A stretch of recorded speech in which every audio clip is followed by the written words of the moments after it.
Good morning. Welcome to the Mental Health in Schools virtual learning series from the Virginia Department of Education's Office of Student Services. My name is Gwen Young, and I am a Student Services Specialist at the VDOE. All of the virtual learning opportunities found within this series were hand-selected to support school leaders and school-based mental health practitioners as they prepare to respond to the mental health needs of their students. Presentations are organized into 4 strands: equity, recovery, virtual supports, and trauma. You are currently viewing a module from the virtual support strand. Preventing abuse in a virtual learning environment is being presented by Lisa Specter-Dunaway, Ali Faruk, and Hamilton Holloway. Lisa Specter-Dunaway is the CEO of Families Forward Virginia. Previously, Lisa served as Chief Executive Officer of CHIP of Virginia for 11 years. She has more than 25 years of program development and management experience, focusing on services for children and families. Lisa earned a Bachelor of Arts in Psychology from the University of Virginia and a Master's of Public Administration with a concentration in nonprofit management from L. Douglas Wilder School of Government and Public Affairs at Virginia Commonwealth University. Ali Faruk is the Policy Director of Families Forward Virginia. He has 10 plus years of experience in public policy, civic engagement, and nonprofit management. Prior to joining Families Forward Virginia, Ali was a senior policy analyst with the Virginia Department of Medical Assistance Services, working on Medicaid services for people with disabilities. Previously, he worked at the Virginia Department for Aging and Rehabilitative Services and Housing Opportunities Made Equal of Virginia. Ali has served on many nonprofit boards, including Mental Health America of Virginia. He is a past chair of the Health Council of the United Way of Greater Richmond and Petersburg, and was a member of the Virginia Autism Council. Hamilton Holloway is the Communications Director of Families Forward Virginia. He has over 20 years experience in communications. Prior to joining Families Forward Virginia, Hamilton was a senior communicator at the Federal Reserve Bank of Richmond and a spokesman and external relations manager at Capital One. After this 30-minute module, participants will be able to recognize the warning signs of abuse, neglect, and exploitation, learn about the protective factors to prevent child maltreatment, recognize the difference between symptoms of ADHD and trauma, and understand the role of school staff in building resilience in students. Lisa, Ali, and Hamilton, the virtual floor is all yours. Well, thank you very much. Get going here.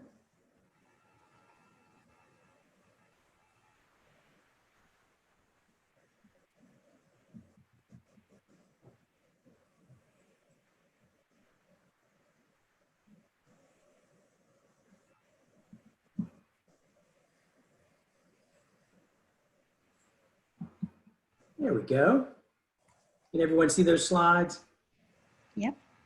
Great. Well, thank you very much for that very nice welcome. As you said, I'm Hamilton Holloway with Families Forward Virginia, along with my colleagues Lisa Specter-Dunaway and Ali Faruk. We are the State Office of Prevent Child Abuse America. We're also the State Office for Parents as Teachers Home Visiting, as well as CHIP of Virginia and Healthy Families America. We also run Circle of Parents. We provide statewide leadership in unified support for a multitude of Virginia programs through evidence-based and multi-generational strategies. You can see we have a long reach across the state. We have more than 50 affiliates that help us in our work across Virginia, including 5 scans and 45 home visiting services across Virginia. We want to start first with Ali. Help us understand what we're going to cover today and the whole difference in learning right now that everyone is experiencing. Thank you, Hamilton, and good afternoon or good morning, everyone, whenever you're watching this.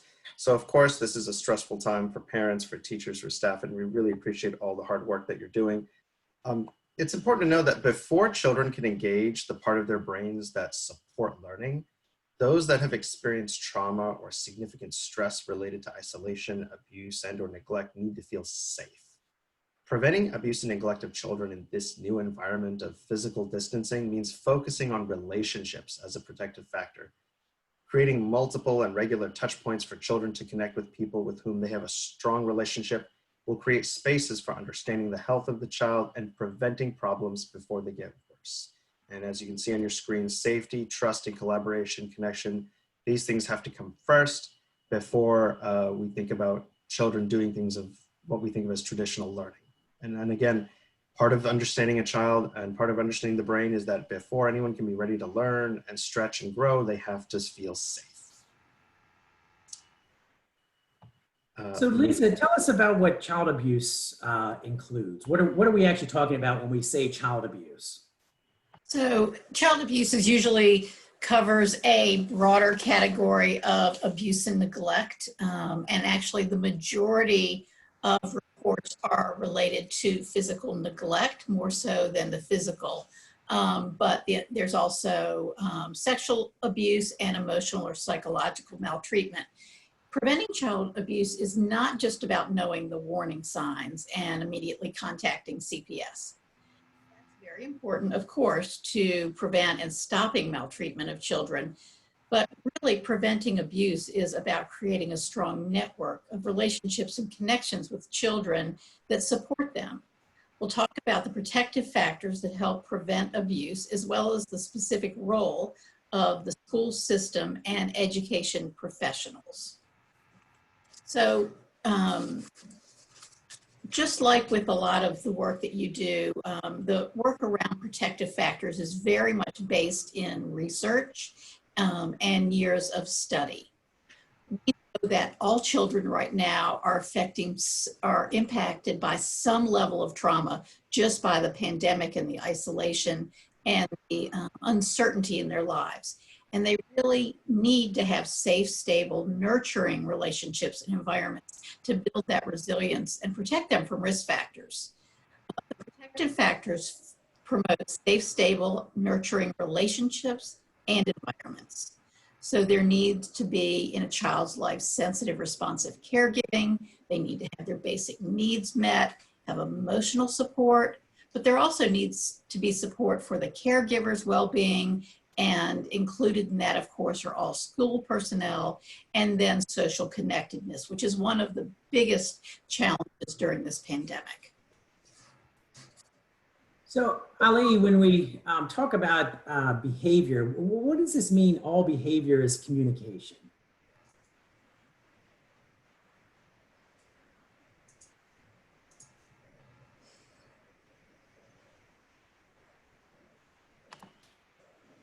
All right, well, of course, when dealing with children and young people, it's important to understand that all behavior is communication. Your students may show you through their behavior that they're struggling with what they've heard or seen. And it's important for us as adults who are responsible as caregivers, whether we are actual caretakers of the children or we're staff or personnel that are around children all day, such as in a school setting, that we approach any behavior change with compassion and acceptance rather than labeling them as being weak or dismissing their feelings by telling them to grow up or get over it. It's important to always respond to the needs of the child instead of responding to the behavior. And as you provide them with extra patience, it's important, of course, to be patient with yourself. So this is easier said than done, of course. I'm a father of 2 young boys, and I know all this stuff intellectually, but it can be very hard, especially if you're dealing with lots of children at once and you have goals and tasks you have to complete, such as in a learning environment. And then there are behaviors. Sometimes children who experience things that are difficult, stress, trauma, abuse, they can have behaviors that are disruptive, but it's important to respond to the needs of the child. And what does the child need rather than trying to respond to the individual behavior? So if all behavior is communication, what are the warning signs that we're looking for? So the warning signs are, so we have a list of warning signs here, and this is not a comprehensive list. This is an example of some common signs of child maltreatment. It's not an exhaustive list, but we've compiled some of the most common warning signs.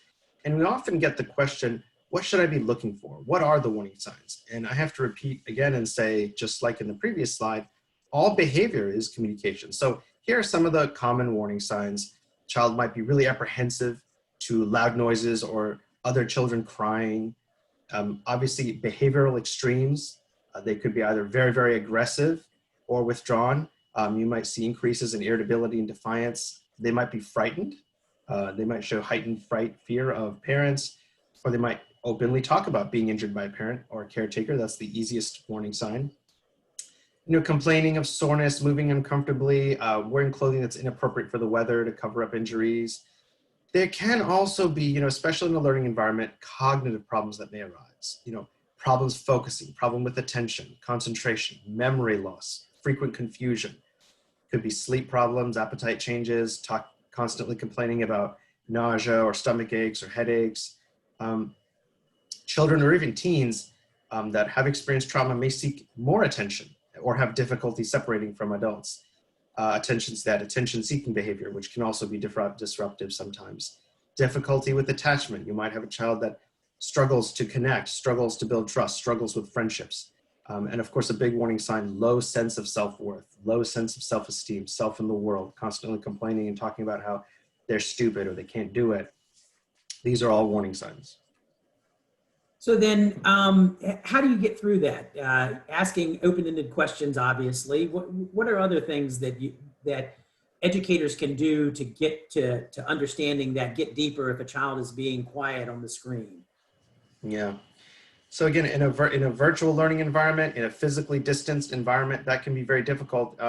If you've got 10 kids on a Zoom screen, it can be really hard to sort of squint through the screen and be like, does he look okay? Is that just a shadow? You can't tell. So the best thing is connecting with the child, having that relationship, talking to the child, giving the child moments and opportunities to talk about themselves. Children want to talk about these things. And if they have the opportunity and that trust is there, they'll say it. So ask open-ended questions, especially if you suspect abuse.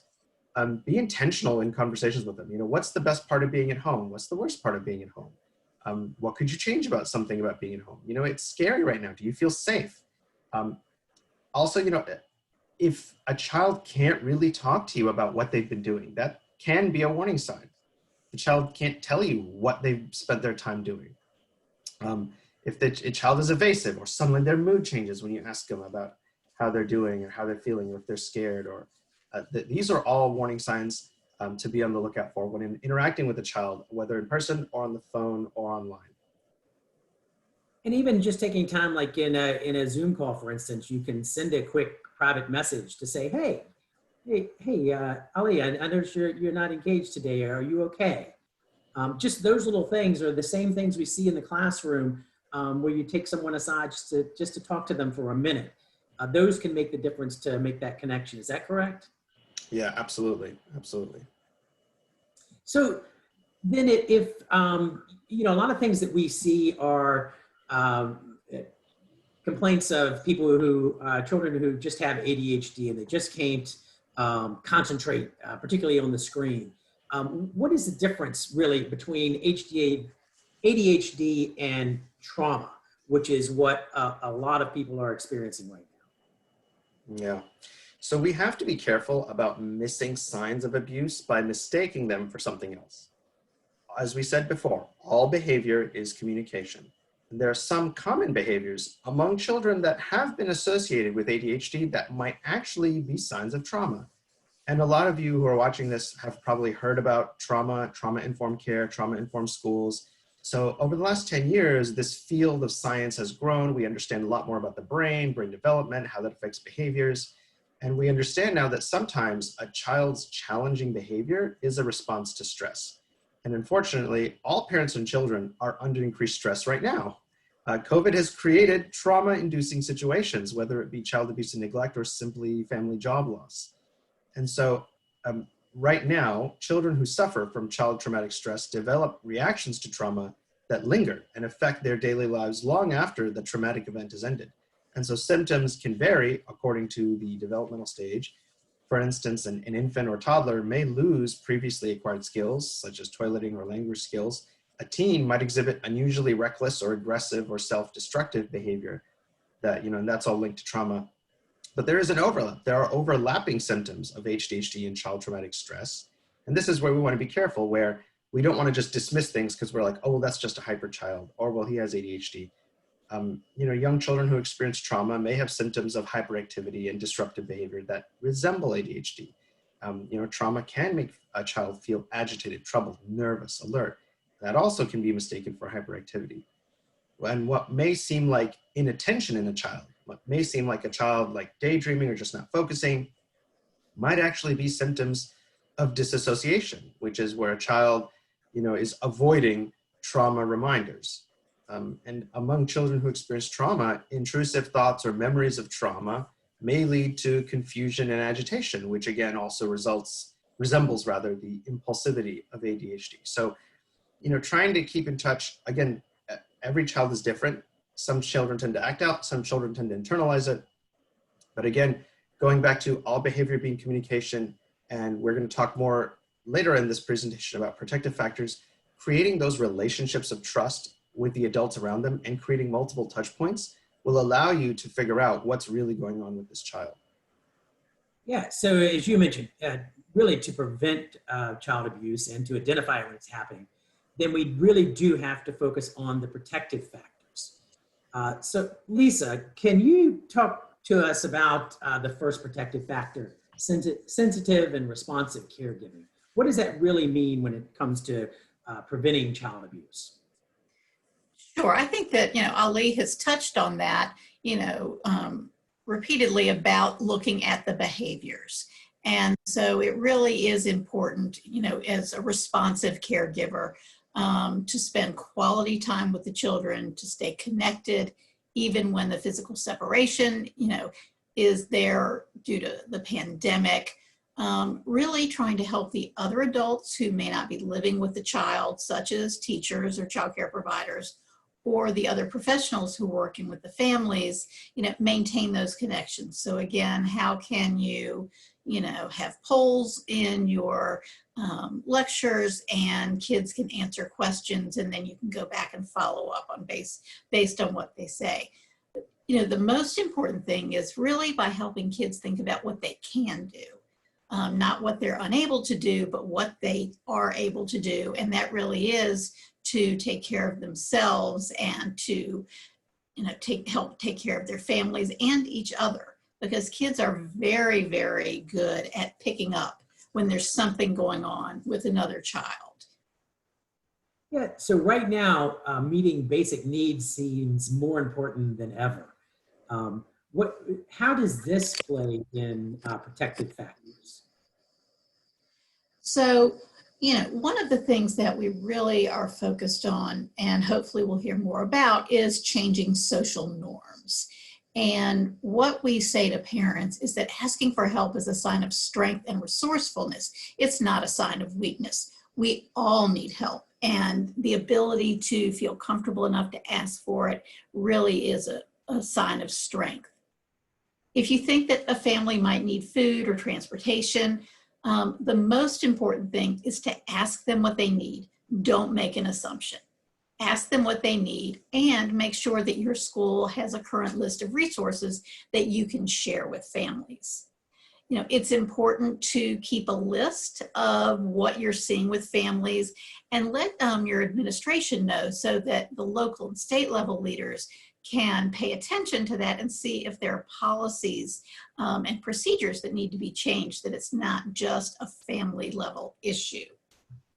And then really, reducing barriers to accessing services. I mean, most of the school divisions, really did a great job in the spring in terms of food delivery for families, for kids who have been dependent on school breakfast and lunch. And so, make sure that those things are in place, really do some targeted outreach to marginalized and vulnerable families.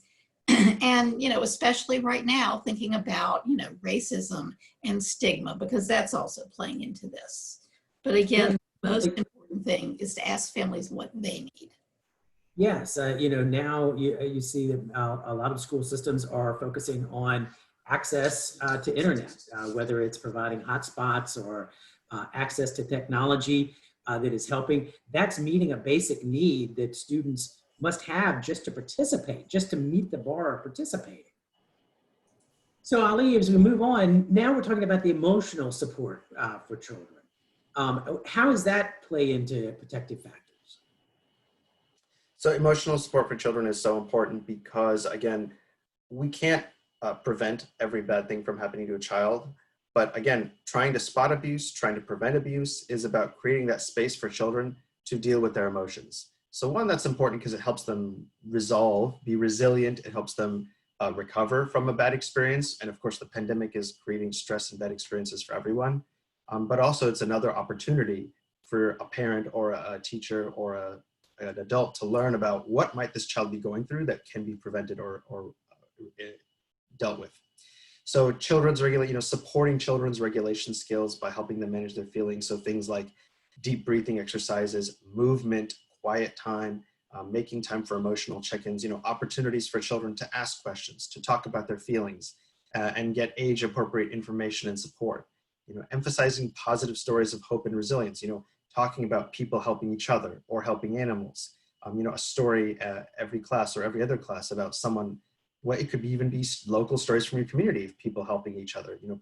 These provide an important counterbalance to the negativity and fear about the pandemic, and making a point to share something positive at each contact with the child and the parent. Many children and teams have had missed celebrations or rites of passage doing staying home, incomplete sports seasons, missing graduation days, missing last days. I know for me, my oldest son, he was in kindergarten, and it was a very emotional day for us when we found out that he would not be going back to school and that his last day of kindergarten that we'd already gone through his last day of kindergarten.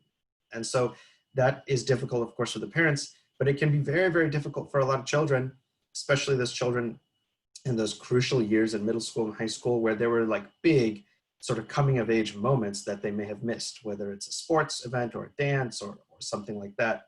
So make it a point to find ways to celebrate these milestones in other ways. Acknowledge these disappointments. We don't have to pretend like they don't exist or that they shouldn't be upset about it. Let's just talk about it, be like, yes, hey, that sucks. That is a missed opportunity, but how are ways that we can celebrate the child? How can we celebrate you in a way that is still possible? Find creative ways to honor milestones and ways for extended family to also be involved, or whoever the extended support system is for that child, whether it's virtual messages or video messages, or gifts or just notes of congratulations that people can send them, or things that his or her classmates can do together to recognize this person. These are all important ways to emotionally support that child and continue to build that network and web of connection around that child and make that child feel supported. So we've talked a lot about children now, and of course you mentioned being a parent of two young boys. How important is the support for caregivers during this time as well? Yes. So a big part of what we do at Families Forward, of course, is that parental education. And we always start with the person caring for that child is going to have the biggest impact on that child, especially the younger that child is. So that means if that person isn't doing well, if that caregiver, that parent, that mom, that dad, that adult, the grandparent, or, if we're talking in terms of an education, the teacher does have a deep relationship with their students. And if that teacher's not doing well, then that is, one, the kids pick up on it. Kids are very emotionally sensitive. They pick up on that stuff. And two, reducing the stress and increasing the well-being of that caregiver is a key way that we, one, prevent abuse, but also prevent future, bad experiences. So enjoyable activities with family at home, that's important, emphasizing that whenever possible. Create ways for children to make good memories, celebrating birthdays and other important milestones, connecting with friends. Focus on what can be reasonably accomplished under the circumstances. I think this is something we absolutely all struggle with. There are so many ways in which we, especially children, live, and children play together, and children celebrate things together, including parents, that just are not possible anymore. And that is heartbreaking.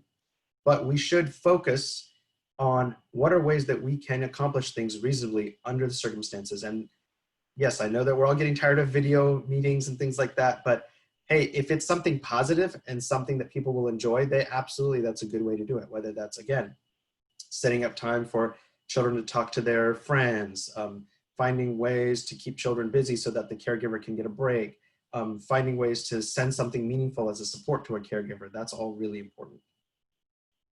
That's great. And Lisa, finally, protective factor number 5 is social connectedness. Can you tell us a little bit the importance of that?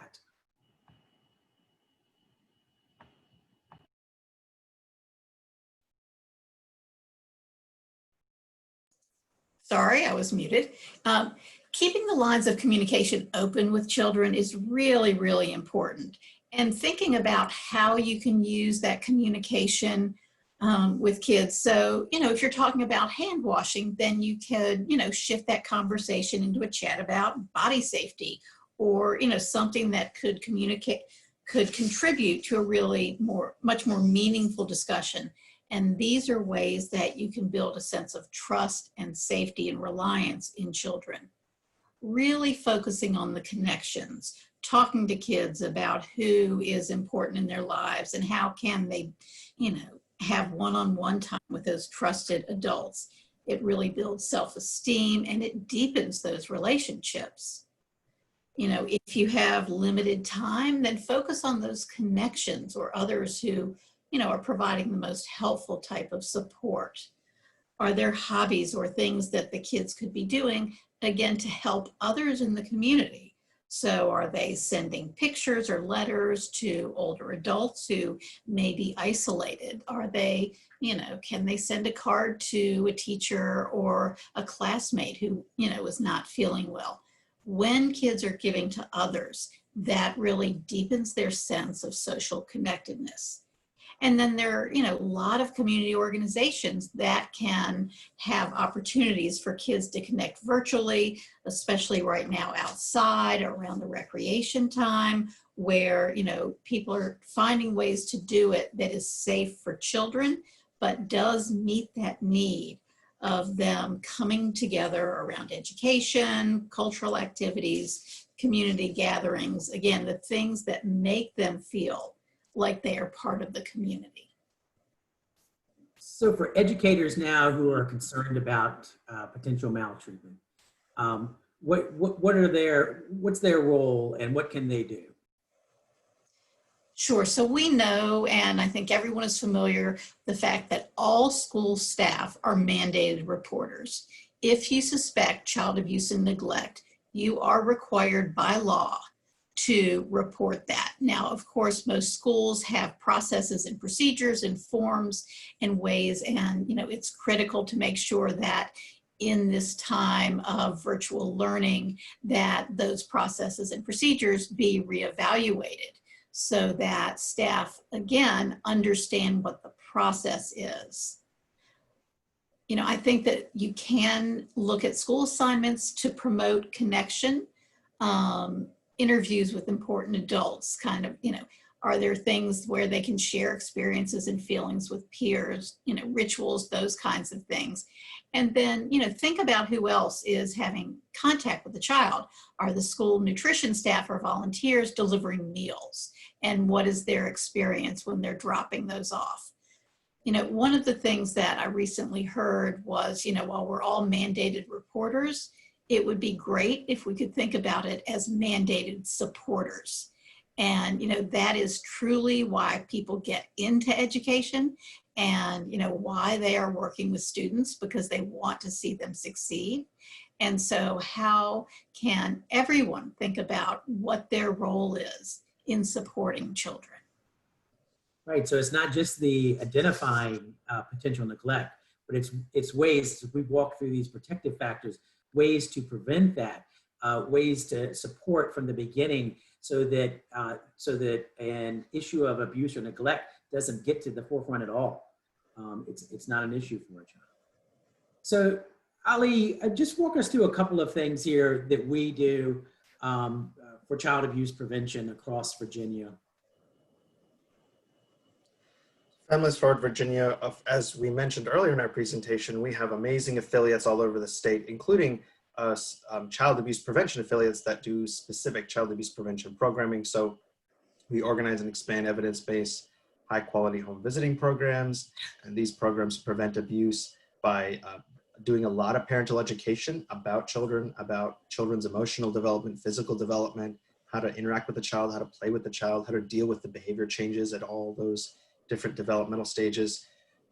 We also have our child abuse prevention affiliates have lots of programs that do a lot of training on abuse prevention, child abuse prevention, how to recognize it, how to treat it when it happens. And of course, we are also doing a lot of work on advocacy, advocating for changes in laws and policies and programs to protect children. And for all the school staff, of course, our affiliates have lots of programs, and some of you may be familiar with them. If you're in Northern Virginia, Stop Child Abuse Now of Northern Virginia, SCAN of Northern Virginia is a great affiliate up there that has lots of amazing programs. In the Richmond area, we have Greater Richmond SCAN. In Hampton Roads, we have Champions for Children. And Southwest, we have Rona Children's Trust, as well as River Valley Cares, yeah. yes, NRV Cares. Yeah. And so, and many educators may be familiar with our Hugs and Kisses program, certainly at the elementary school level. That's our traveling theatrical program where I talk about, through a play, this done by Virginia Repertory Theater, about good touch and bad touch, secret touch, and Families Forward provides the training and understanding to the cast members for that, so that they can help teachers understand their roles as well as the students. So Ali, do you want to wrap it up for us? Sure. One thing I'll mention is that, as we spoke many times, when we are asked about child abuse prevention, people often ask about the warning signs, and this is important. Knowing the warning signs is very important, but keeping a child safe, helping a child grow, helping a child recover from a bad experience. This is about more than just, I see a kid who's acting weird, or I see a bruise on a kid and I call CPS. All of us are responsible, as a parent of young children. Now I know more than ever intimately what it takes a village means, especially that we're so isolated now and in many ways cut off from our village. So the best way that we can prevent abuse, in addition to looking for the warning signs and keeping in touch with our kids that we love and care about, creating as much connection among trusted adults as possible.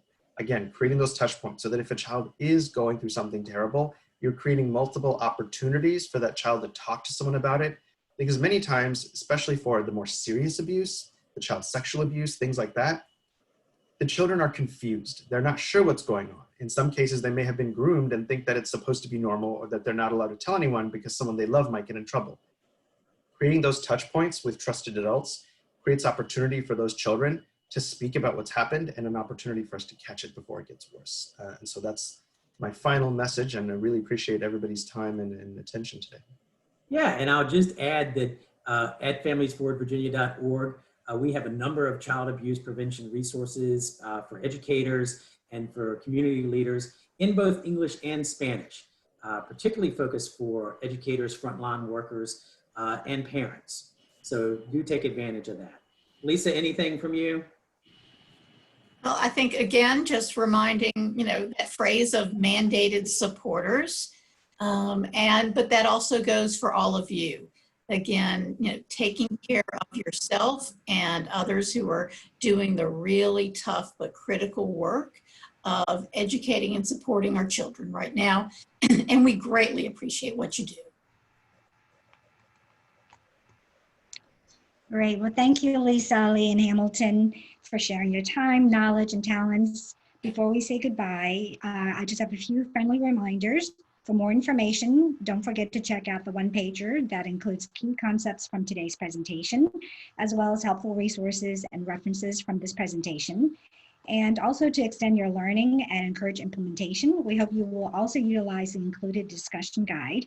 This is an excellent tool for self-reflection or to generate discussion between colleagues. Thank you so much for your time.